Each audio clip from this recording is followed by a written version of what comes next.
আজকে তো মুখ্যমন্ত্রী প্রধানমন্ত্রী নরেন্দ্র মোদী আসছেন উত্তরবঙ্গে। তো আপনি উত্তরবঙ্গে যাবেন না, মানে গেলেন না না কেন? না, উত্তর বাংলার প্রোগ্রাম আছে, ওখানকার কর্মীরা জনসভা আছে, তো ওখানকার কর্মীরাই যাবেন।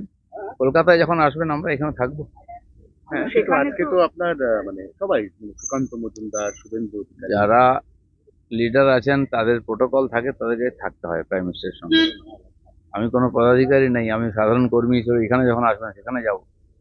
দিলীপ ঘোষ পদাধিকারী নয়, কিন্তু দিলীপ ঘোষ যে অত্যন্ত সক্রিয় কর্মী বিজেপির। সেই জন্য মাঠে সক্রিয় আছে, কর্মীদের সঙ্গে আছি, আমি সাধারণ কর্মী, সাধারণ কর্মীদের সঙ্গেই আছি। না, এটা তো আপনি আপনি এই পশ্চিমবঙ্গে এটা মানতে কোনো বাধা নেই যে বিধায়ক সংখ্যা ৭৭ পর্যন্ত তুলেছেন, সাংসদের সংখ্যা ১৮ পর্যন্ত তুলে দিয়েছেন।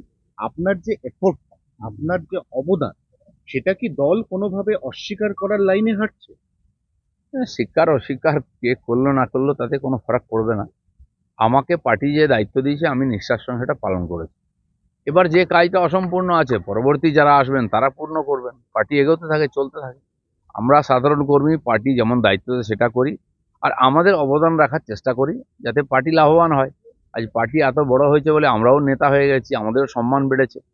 বাকি আগামী দিনে কাজ এগোতে থাকবে, সবাই তাদের যোগদান দেবে।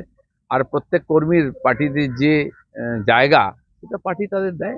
দিলীপদা, আপনি এখনো পর্যন্ত ফিজিক্যালি অ্যাক্টিভ, আপনি প্রচন্ড এনার্জেটিক, ভালো বক্তা। আপনার হাত দিয়ে দল ওই পর্যায় পর্যন্ত উঠে গেছিল, তাহলে এখন দল আপনাকে কাজে লাগাতে সেই চাইছে জন্য না কেন? পার্টি আমাকেও সম্মান দিয়েছে, মর্যাদা দিয়েছে, আমাকে সর্বভারতীয় দায়িত্ব দিয়েছে। তারপর নির্বাচনের জন্য সবাইকে, যারা নির্বাচন লড়েছিলেন তাদেরকে পার্টির কমিটি থেকে আলাদা করা হয়েছিল যে আপনার ইলেকশন লড়ে নিন। ইলেকশন হয়ে গেছে, নতুন করে কমিটি হচ্ছে সারা ভারতবর্ষে। আমাদের সাংবিধানিক পদ্ধতিতে একবারে নির্বাচিত সে প্রেসিডেন্ট এবং কমিটি হচ্ছে। তো এবার আমরা সবাই আছি, নতুন কমিটিতে কে কোথায় জায়গা পায় দেখে সেভাবে কাজ হবে। তা আপনার খারাপ লাগে না? সদস্য আপনার খারাপ লাগে না? মানে খারাপ লাগবে কেন?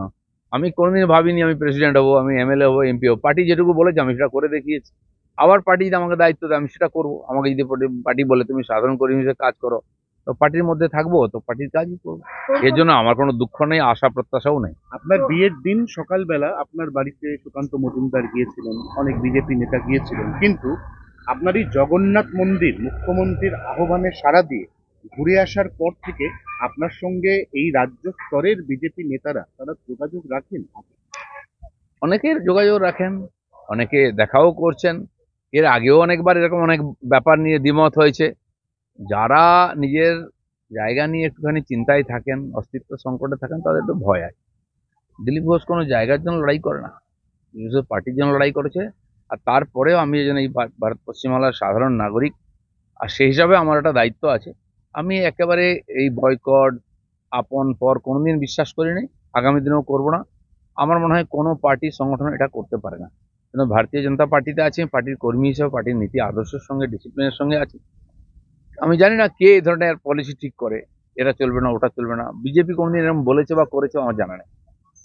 দিলীপ ঘোষ তো কোর কমিটির সদস্য, প্রধানমন্ত্রীর সভায় কোর ডাকতে কমিটি মিটিং হলে যাবো। অন্য প্রশ্নে যাইবার। ওকে।